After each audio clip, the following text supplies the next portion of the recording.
सनातन धर्म के 8 सबसे शक्तिशाली धनुर्धर जिनसे देवता भी डरते थे।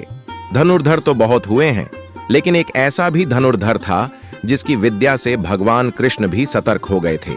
एक ऐसा भी धनुर्धर था जिसको लेकर द्रोणाचार्य चिंतित हो गए थे, और एक ऐसा भी धनुर्धर था जो अपने एक ही बाण से दुश्मन की सेना के रथ को कई गज दूर फेंक देता था। इन सभी धुरंधरों में सब एक से बढ़कर एक थे, लेकिन सर्वश्रेष्ठ तो सर्वश्रेष्ठ ही होता है। यदि आप सोच रहे हैं कि कर्ण सर्वश्रेष्ठ है, तो जवाब है नहीं। आप कितना ही सोचें कि कौन होगा प्राचीन भारत का सर्वश्रेष्ठ धनुर्धर, तब भी आप शायद ही समझ पाए। आप सोच रहे होंगे कि यह बात जरूर अर्जुन या एकलव्य के बारे में की जा रही होगी, लेकिन नहीं। यह वह धनुर्धर है जिसके आगे भगवान श्री राम भी नतमस्तक हुए थे। आइए जानते हैं अंतिम नंबर से पहले नंबर के धनुर्धर के बारे में, अर्थात पहले हम बताएंगे सबसे कमजोर धनुर्धर के बारे में, फिर अंत में बताएंगे सर्वश्रेष्ठ धनुर्धर के बारे में। हालांकि सर्वश्रेष्ठ का चयन करने का अधिकार हमें नहीं है। प्रत्येक व्यक्ति के अनुसार सर्वश्रेष्ठ का क्रम अलग अलग हो सकता है। 8वां धनुर्धर अर्जुन, 5 पांडवों में से एक। अर्जुन की धनुष विद्या भी जग प्रसिद्ध थी।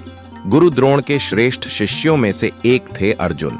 द्रोण ने अर्जुन को धनुष सिखाते वक्त वचन दिया था कि तुमसे श्रेष्ठ संसार में कोई धनुर्धर नहीं होगा, और अर्जुन के धनुष की टंकार से पूरा युद्ध क्षेत्र गूंज उठता था।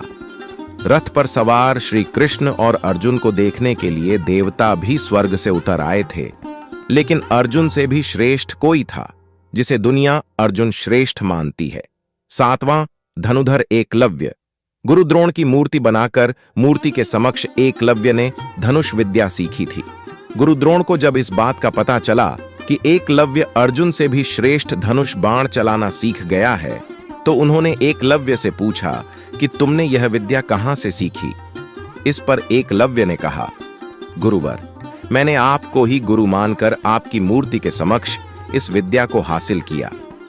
इस बात पर द्रोण ने कहा कि तब तो हम गुरु दक्षिणा के हकदार हैं। एकलव्य यह सुनकर प्रसन्न हो गया और कहने लगा, मांगिए गुरुदेव, क्या चाहिए। द्रोण ने कहा कि तुम जिस हाथ से प्रत्यंछा चढ़ाते हो, मुझे उस हाथ का अंगूठा चाहिए। अर्जुन को दिए वचन की रक्षा के लिए ही उन्होंने एकलव्य से उसका अंगूठा मांग लिया था। 6वां धनुर्धर कर्ण। वैसे तो महाभारत काल में सैकड़ों योद्धा हुए हैं, लेकिन कहते हैं कि युद्ध में कर्ण जैसा कोई धनुर्धर नहीं था। कवच और कुंडल नहीं उतरवाते तो कर्ण को मारना असंभव था।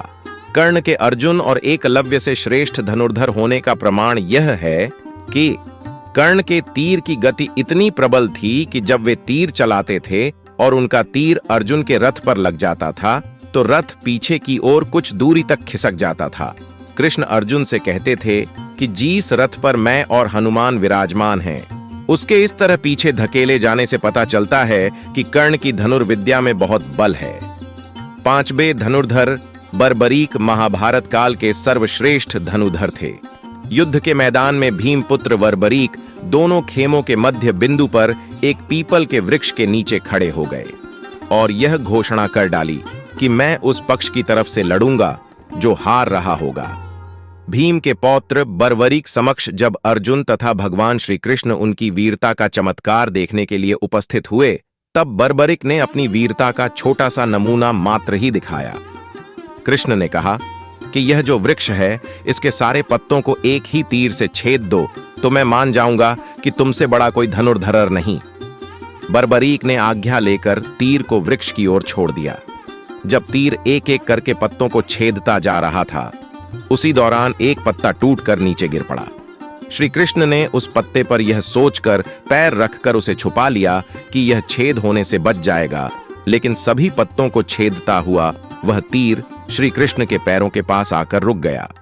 तब बर्बरीक ने कहा, प्रभु, आपके पैर के नीचे एक पत्ता दबा है, कृपया पैर हटा लीजिए, क्योंकि मैंने तीर को सिर्फ पत्तों को छेदने की आज्ञा दे रखी है, आपके पैर को छेदने की नहीं।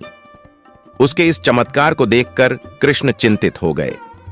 भगवान श्री कृष्ण ये बात जानते थे कि बर्बरीक प्रतिज्ञावर्ष हारने वाले का साथ देगा।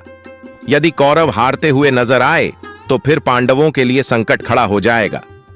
और यदि जब पांडव बर्बरीक के सामने हारते नजर आए तो फिर पांडवों का साथ देगा।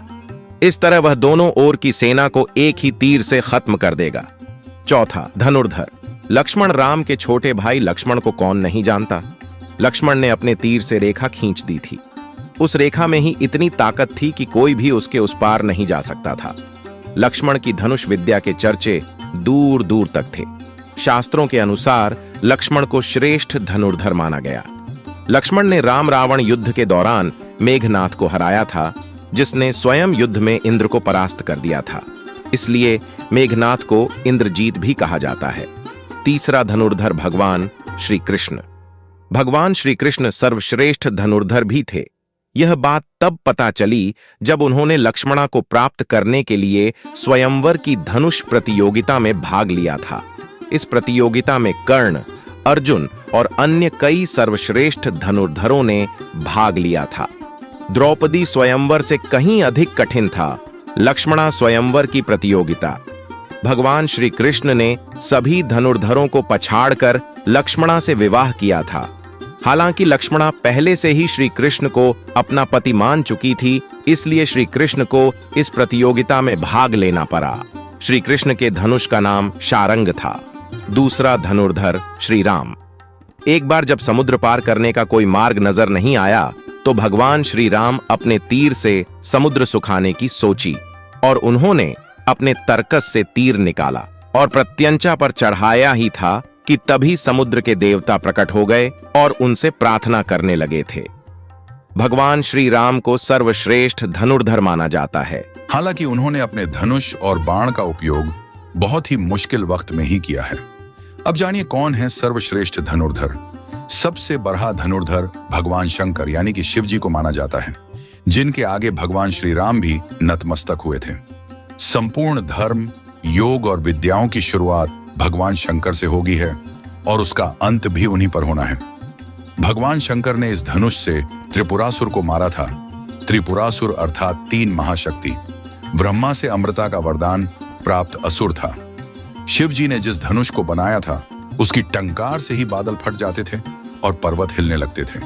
ऐसा लगता था मानो भूकंप आ गया हो। यह धनुष बहुत ही शक्तिशाली था। इसी के एक तीर से त्रिपुरासुर की 3 नगरियों को ध्वस्त कर दिया था। इस धनुष का नाम पिनाक था। देवी देवताओं के काल की समाप्ति के बाद इस धनुष को देवराज को सौंप दिया गया था। उल्लेखनीय है कि राजा दक्ष के यज्ञ में यज्ञ का भाग शिव नहीं देने के कारण भगवान शिव बहुत क्रोधित हो गए थे और उन्होंने सभी देवताओं को अपने पिनाक धनुष से नष्ट करने की ठानी। एक टंकार से धरती का वातावरण भयानक हो गया था। बड़ी मुश्किल से उनका क्रोध शांत किया गया। तब यह धनुष उन्होंने देवताओं को दे दिया। देवताओं ने इसे राजा जनक के पूर्वज देवराज को दे दिया। राजा जनक के पूर्वजों में निमि के ज्येष्ठ पुत्र देवराज थे। शिव धनुष उन्हीं की धरोहर स्वरूप राजा जनक के पास सुरक्षित था। इस धनुष को शिव जी ने स्वयं अपने हाथ से बनाया था।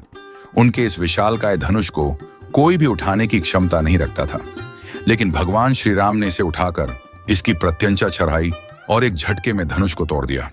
एक बार बोलिए जय श्री राम। आज का वीडियो कैसा लगा कमेंट्स कीजिए तथा लाइक और सब्सक्राइब अवश्य कीजिए। धन्यवाद।